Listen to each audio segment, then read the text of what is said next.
self-sabotage, oftentimes what I find is a tricky emotion is when people have a fear of the unknown or the fear of change. Because even if that change could be positive, sometimes the devil, that's why that whole idiom exists, right? Because people think, man, but I know how to deal with this reality. If it changes, I'm not sure how I'm going to manage that. And what I like to say for people to consider is that all emotions have a function. So even if you don't love the negative emotions, the next time you have one, ask yourself, what can I learn from this? Or what is this emotion trying to tell me? Right? So really adopt this attitude of curiosity towards your emotions, even those negative ones. And also understand that every emotion has a function. And if you can find the function, then that's a way to get a need met, to make sure that you move forward, to learn an important lesson, or to make yourself more resilient, right? All of those things are possible if you are willing to take this attitude of curiosity towards your emotions and to sit with that negative emotion. And of course, the ironic thing is the more you try to run away from your negative emotions, the more they overpower you, the more they stick around. But the more that you just observe the negative emotion for what it is, accept that it's in your life, understand that there's a function, the faster it actually dissipates. So there's this interesting control issue that we have with negative emotions oftentimes. But if we actually let go of control and think about how we can turn this into an adaptive strategy, then that negative emotion is much more easy to manage and will certainly not hold you back from your dreams. Love it. So if somebody has a fear, I'm going to go specifically down a route of fear of failing, fear of making a mistake, fear of not getting it right, a fear of being judged because, let's say they want to invest in themselves and they want to get better, but the fear is just so strong and it's causing doubt and uncertainty. What is it that they can do to either see it differently or reframe it? Like, what is it that they can do? Well, that is such a good question because I think so many people struggle with that. That fear of failure is so huge. Yeah. Putting yourself out there and having that amount to nothing, that would be like your biggest fear. But I would say that every single amazing, successful person has made so many mistakes and has failed multiple times. And I don't believe that success is possible without those mistakes and without those failures. And I think that if you start to see it as a necessary ingredient or a necessary step to success, then perhaps you won't fear it as much. You won't push it away as much. In fact, when you experience it, you might actually welcome it and say, oh, right, this is like part of the process, right? If you actually think of it as a piece of the puzzle that everyone has to deal with in order to reach their goals and their dreams, then it becomes less formidable and something that you can actually deal with. And John, I'm going to put you in the hot seat. You are so amazingly successful. Can you honestly say that you've never experienced failure before or never made a mistake to get to where you are today? I have failed more times than most people will try. And I also, I've studied, my own thoughts and emotions and behaviors. And I realized the times that I felt fear and did it anyway are the greatest moments of my life because I actually built what I call as my neuromuscle of overriding something that may hold me back. And so that is a muscle I think that we can practice. And everybody knows that has achieved any success, whether you're a high diver, a swimmer, whether you're playing the Rubik's Cube or building, getting in front of a camera, is you're going to feel that fear. You're going to feel that, cortisol rush, in your body. And you can actually use that to your benefit. But the key is to feel fear. Many years ago, when I actually moved to LA in 1999, I met Susan Jeffers, and she had a book called Feel the Fear and Do It Anyway. And I read that book a long time ago. I was like, yeah, feel the fear, do it anyway. That's how I'm going to get stronger. So as opposed to fear squashing me down, I wanted to use fear to move me forward. And so let me go to the E now. So F-I or L-I-F-E. And the E one more time. I just want to make sure that we go through that. Excessive need for control. So this is for all of you go-getters, overachievers, type A individuals out there. And I say that with love because I see myself as a type A individual as well. And sometimes that need, that drive, that motivation, that ambition, it can result in you not letting go of the reins. You might be over controlling things a bit. And that actually can lead to self-sabotage, particularly with relationships. Now, we all know that every single person who wants to have success, you have to have good pro-social relationships with people. And sometimes that over control piece can be really difficult to manage, especially when you're trying to work towards a goal and you're not willing to, for example, delegate or willing to compromise with people and work together as a team. And sometimes it's not because you can't work and be a team player, but it's that you have such a laser sharp vision of what you think you want to do that it's hard for you to be flexible and perhaps accept some alternatives that might actually help you to get to your goal in actually a much easier or simpler way. So that's something that I think can hold people back, and it's something that people don't often realize because it is such a double-edged sword, that ambition and that type A personality. I love it. I love it. So sometimes let go of a bit of control and move forward and maybe go with the flow. And it's interesting when we talk about flow states, you need a little bit of fear and you need a little bit of that reward switch to turn on as well to get this beautiful balance of neurochemicals to move you forward and achieve what you want to achieve. I'd like your, I got a couple more questions, and thank you for taking so much time with us. A couple more questions. Number one, when somebody has a vision, let's say to go from their current reality to their fantasy or dream life, and they have a vision and they have some goals and they could feel it and they really want it and they have a big reason why they're committed to achieving it, and then self-sabotage happens and they procrastinate, they're afraid, they find themselves doing everything but what they need to be doing or should be doing. They're afraid of investing in themselves because maybe they failed before. Any one or two tips on how to get over that hump for that person who is committed to having more and maybe living their dream life?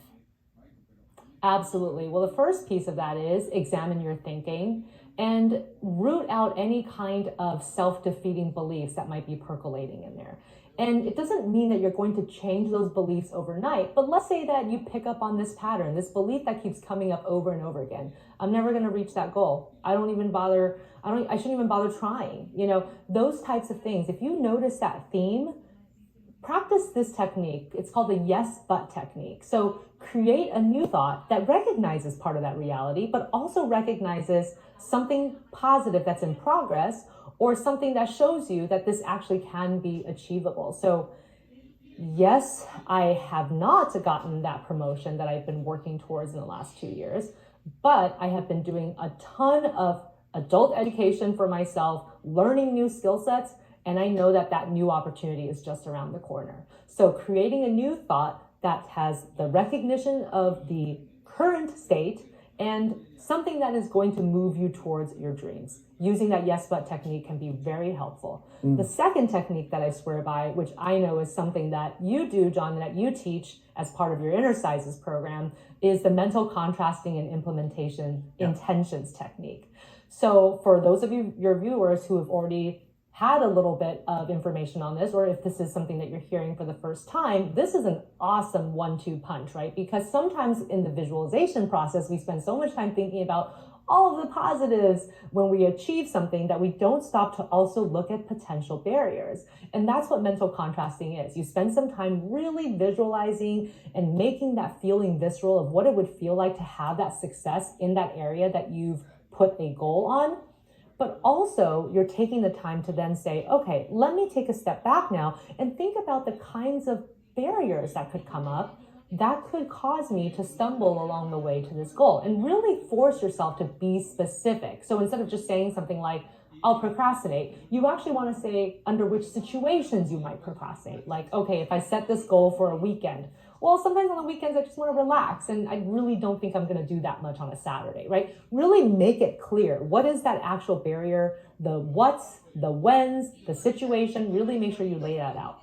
Then the implementation intentions part is actually just a fancy way of saying create a series of if-then statements that address each of the barriers. So if it's Saturday and I feel like procrastinating on starting this project, I will set a timer for 30 minutes and just ask myself to work on one singular task on this project just for that 30 minutes. And if that's all I get done, that's fine. But I'm going to make sure that I do at least that. The reason why it's important to put these implementation intentions up front and actually write them down is by the time that barrier is happening, our minds are already a mess. Our self-defeating thoughts are coming up. Those negative emotions are overpowering us. And it's going to be a lot harder to come up with those strategies in the moment. So that's why it's important to visualize it ahead of time, make a plan of attack. And then as you see it happening, just open your journal up, look at what you've planned for yourself, and then just execute, right? So much of the problem is execution. People dream big, and then when it comes to execution, that's where they falter. And this technique is really, really good for closing that gap. I love it because it addresses what you want to achieve. It addresses maybe the obstacle. It reduces what you need to do or want to do to the ridiculously small amount.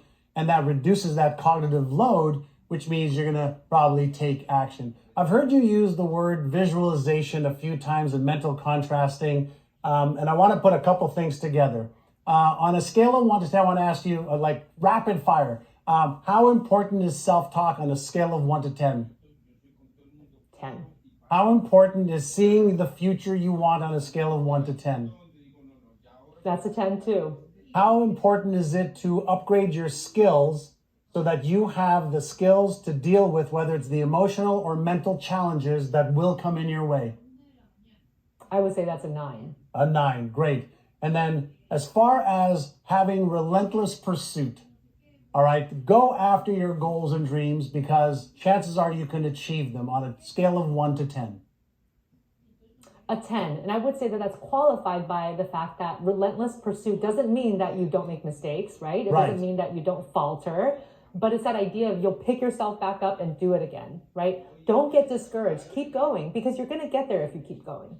Yeah, I was actually talking with Matt just earlier. We're talking about, being unstoppable doesn't mean you don't have obstacles. Being unstoppable doesn't mean that you don't have challenges or insecurities or doubts or fears and anxieties. Being unstoppable means I'm going to do whatever it takes to go up, down, around to achieve my goal and dream. I'm going to stay mentally sharp. I'm going to manage my emotions and I'm going to take inspired action. Even when I don't feel like it, a little bit goes a long way. I completely agree with you. And I think that sometimes people will say things like, well, I'm feeling pretty bummed out today, or I'm feeling really anxious today. So I'll wait till tomorrow when maybe I'm feeling better to start this project, right? But the problem is, if you wait, you're never really going to start because there's always going to be something that could hold you back. And what you said really just inspired me to remind everybody who's watching that it's what you do to create meaning in your most difficult times that makes you the person that you are. So you could be clinically depressed. And yet, if you say, but my family is really important to me, or this goal, this career goal is really important to me. Maybe I can't do everything I wanted today, but what is one thing I could do today to move my life in that value direction, to still create that meaningfulness, even when I'm not feeling well? That is what's going to define your path to success. I love it. And what I hope for everybody, dream for everybody, is that we can help you make meaningful progress today in your mindset, in your skill set, and in your action sets so you get closer to achieving your goals and dreams faster and easier than ever before. Dr. Judy, thank you so much for being such an amazing guest on the 10th annual Brainathon. Everybody that's watching right now, I want you to leave a comment for Dr. Judy in the chat right now, and we'll make sure you know exactly how to get a hold of her. You can always go to her website, of course. Dr. Judy, thank you so much. It's been an absolute joy and an honor to get to know you and to read your book also. Well, thank you so much, Don, for supporting my work. I absolutely love what you do, and it is my honor to be here today with you. Thank you so much. All right, everyone. Again, leave a wonderful comment for Dr. Judy in the chat. Whew, how amazing was that? Did somebody enjoy that? If you enjoyed it, say yes in the chat. I want to see those comments in the chat. Yes, keep them coming in. I love it. It was powerful. Dr. Judy and John were on fire. Here are a few of my favorite comments from the chat. Okay, so we have Jessica who says, this is pure gold. John and Dr. Judy, I love you with all my heart. Oh, beautiful. Raul says, John, you just lit up something that had been hidden inside of me for far too long. I am committed. We love that word, committed. Stay committed, Raul. One thing that Dr. Judy teaches that has really made an impact on me: focus on what's ahead for you and leave the past where it belongs. Are you ready to say yes to what's ahead and becoming unstoppable? Great. Coming up next, this is going to blow you away. Our next guest has had every reason to quit on her dreams. Kind of reminds me of my own story. Kay Richey was a divorced single mom with an infant daughter, trapped in a 9-to-5 job she hated, and struggling with deep-seated fears and limiting beliefs. I know that's reaching someone today. I don't know who it is reaching, but if that's you, she's here for you today. She was terrified for her daughter's future and her own. She says it felt like the entire weight of the world was on her shoulders and she didn't know where to turn. And then Kay discovered the Brainathon. And in her words, it unlocked the life of her dreams simply by changing her brain. And here's the thing, it came so close to never happening. You have to hear this amazing transformation story of epic success. Please give it up in the chat today, right now, for Kay Richey. Hey there, Kay Richey. It is so good to see you again after, I guess you were on the Brainathon 7 years ago. And I remember, actually we were, live in the studio, if you recall. You were sitting on a chair next to me. And I remember this one specific spot where, you were crying because you were so happy that you finally had broken free and started to achieve the life you were meant to live. And you went from, I guess, your reality to the beginning of your fantasy. So take me back to the Brainathon that you watched before you started training your brain and really stepping into your amazing life that you have right now. Wow, John. First of all, I am so grateful and so happy to be with you today. I'm so happy to see you and talk to you. When I was watching the Brainathon, my very first Brainathon, I was working very hard at my 9-to-5. I felt capable and equipped at my job, and I felt very important. And I also felt like I knew I was meant for more. I knew I could do more, and I didn't want to cap on my income. I also was a divorced single mom. And so, all the moms know that when you work a 9-to-5 that you give your all to and you have children, you don't feel like you have a lot of time abundance if you don't have a lot of help. And so I felt, even though there was a lot of good things that I could be proud of, I felt very, very trapped. I felt very, very stuck. I felt like I was living beneath what was my highest potential. I felt like I wanted to do more purpose work where I felt really fulfilled. I wanted to make an impact. I didn't feel like I had any blueprint or roadmap to how I could get to where I wanted to be. I lived paycheck to paycheck, and I just felt very limited, and I wanted to feel free. And I remember seeing you on the Brainathon saying, what if you could unlock the life of your dreams by using your brain? And just everything that you shared on that Brainathon, it made sense to me. I knew that I was putting in work, investing in myself, looking to grow and doing things, but nothing had made the switch work, for me. But the things that you said about our minds really made sense to me. And, I remember feeling very, very, very afraid to invest in such a product because I had never invested in that type of product before. And I did not have money to waste. I did not have, in fact, if I was to invest in something like that, I was definitely going to have to be late on a bill. That's where I was. And that was just for the payment plan. So, I had a lot of anxiety. I felt a lot of limitation, and I felt like and I felt a lot of stagnation, but I wanted so much more. So honestly, that's where I was.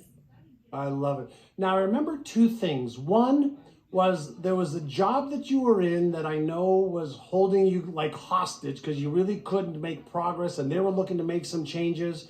But then you had your little daughter that you were petrified of not being able to give her the life that you wanted to give her as a responsible, loving, caring mom. Talk to me about that for just a minute. And then what I want to do is, I know you invested in the Winning the Game of Money brain training and coaching program. I know times were tough for you. What has happened since then? Well, first to speak to what you said, I definitely did feel held hostage in my job. And the reason why I felt held hostage in my job was because, like I said, I was living paycheck to paycheck. And I also knew that, but I always believed that, we can work and create a new reality for ourselves. My problem was I didn't feel like I had the time and energy to be able to put in that work, and I knew that I couldn't just afford to just quit my job, and not have that income because I had my daughter to raise who relied on me. And it was just very frightening. It was like, you want to do what you know is right for your best and highest self, but you also have, responsibilities that you have to take care of. And sometimes when you try to balance the two, it doesn't seem like you have the time and resources to honor them both. And that's where I was. And but I'm starting to feel emotional because I did invest in the program. It was a big stretch for me at the time. But I'm so grateful that I did. Investing in that program truly changed my life for the better. So tell me how, there are people watching you. How did it change your life specifically? Because you were on the Brainathon as a guest 7 years ago, because in a very short period of time, what happened to your job, to your income, to your lifestyle? Well, for one thing that happened was the programming from the program really helped me, gave me the courage to be able to take steps beyond my job. And that next year, after investing in the program, I replaced my salary from my 9-to-5 in my own coaching business, something that was a dream of mine. At the time, I was like, gosh, if I can just make in my own business what I make in my 9-to-5, I would be so much better off. I'll have so much more time. I'll be able to do this, and I'll be able to take my daughter places. I'll be able to do all these things. So first of all, that was the first miracle that happened, okay? And that was a very big deal for me. That was because I had worked at that a lot before I met you, John. And so that was the first miracle that took place. And then, now I've continued to grow my business. And now when I used to think it was a huge accomplishment to make $60,000 in a year from my own business. And now I can do $50,000 in a month. I really can, and so that is like, wow, from 7 years ago, that's a huge shift. I couldn't even conceptualize that at the time. I knew it was possible, but when you actually do it, it's a huge thing for you personally, Now I have goals much bigger than that, and so it's like, What are those goals? What are your goals well, now? I told you at the Brainathon, I said, I'm going to build my brand into $1 million brand. I'm going to cross 7 figures. So that's still one of my goals that I haven't achieved yet, but I am going to achieve. And I will say the certainty that I have that I am going to achieve that happened from the changes that took place within my mind and my subconscious mind from the Winning the Game of Money program. So that's number one. Number two, I have always been a voluptuous lady. I've always loved my curves. I'm from Texas, but I wanted to be more fit. I wanted to have a fitness lifestyle. And now I am 80 pounds lighter than I was when I was on the Brainathon. And I can't believe this fitness person that I am. So that's another thing that happened. And then you know what? I have to say, John, something that I don't know if people know, but when you invest in the program, you also get an amazing group coaching. You get an amazing group coaching opportunity. And I kid you not, you guys, anybody listening, know that the group coaching can change your life on its own.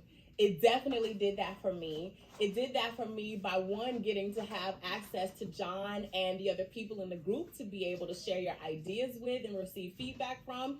And two, something that John teaches, you get to see when you invest in the program, is that he talks very highly of having an accountability partner and how important that is. He even gives you guidelines on what it is to have an accountability partner and what your weekly meetings should look like and all those things. Well, I found an accountability partner in the coaching group, and that person, we fell in love, and now we have a baby, and he happened to be my soulmate. So now you found you're making the money you want to make. You found your soulmate. You got another baby. You're Lost 80 pounds. You released 80 pounds. Released it. It's never coming Released. back. That's We're not right, going to 'cause find it's not it. You coming back. released it. So would you say that your life went from okay, you were doing okay, but you went from having maybe a good life, but now your dream and your fantasies are becoming more and more of a reality? That, I would say that 100%. I will say that 100%. And you know what? And I just have to say something else, John, because, you know, like, truthfully, you do get all of these results from your training and from the program, you know. But if I can be honest about what I'm most proud about, I'm most proud about who I am as a person on the inside. I'm proud about how I think. I'm proud about the fact that nothing can happen in life that makes me feel defeated. I'm proud about the fact that in a time where there's so many things that would try to distract us from our purpose and from our intention, I have the mind autonomy to be able to say, I can feel the emotions of all of these things, and whether they feel good or whether they feel bad, I can use my energy in motion, and I can have mind autonomy, and I can use that energy the way that I want to, so that nothing can take me off of my path. Nothing can, no matter how long it takes me to achieve my goals, I know that they're still unfolding. I'm proud about who I am and how I think, and my resilience and my certainty about who I am and where I'm going and what I'm doing. Oh my goodness, I've got tears in my eyes because I feel your self-confidence, I feel your certainty, I feel your resolve, and I know that you will achieve every one of your goals, James, because you already have, and I know that the next, maybe I'll have you on, 7 years from now again. Listen, I just want to have you back on. It's been a while since we've talked, and I tell you, I can't be more proud of you because you said yes to yourself. You turned your fantasy into your reality. You are now helping others, and I can only imagine, what is your daughter like now, seeing what her mom has done and who her mom has become? Tell me a little about her, just for a moment. Oh my gosh. Well, she is a teenager now, and I often say a crazy teenager now. Something that I love about my daughter is she, no lie, she herself, she's so certain in herself. She really believes that she can do and achieve whatever she wants. She's way more independent than I would like. And something that's so beautiful to me is she's very proud of me. She's very proud of me. She sent me a text message the other day, and I don't know if you guys know, but teenagers tend to have mood swings. But so she had been having this mood swing where she's like, oh, she hated everything, right? And then she sent me this message the other day, and she said, Mom, I am so grateful. She said, I'm really reflecting, and I realized that the times I've been unhappy have been just because of my own thoughts. She said, I'm so grateful to you and my dad for giving me a foundation of love that lets me know I can be anything I want to be. That meant so much to me. And any parents of teenagers know that words like that can, mean a lot, because sometimes they don't even want to talk to you. So the fact that she shares things like that with me, and she says regularly, "Mom, I'm so proud of you," is just it makes me feel so blessed, and I feel so grateful. In fact, John, I can tell you something, one more thing, and no one knows this, but when they first asked me about doing this, I asked them if there was, and they told me the day that it would be today.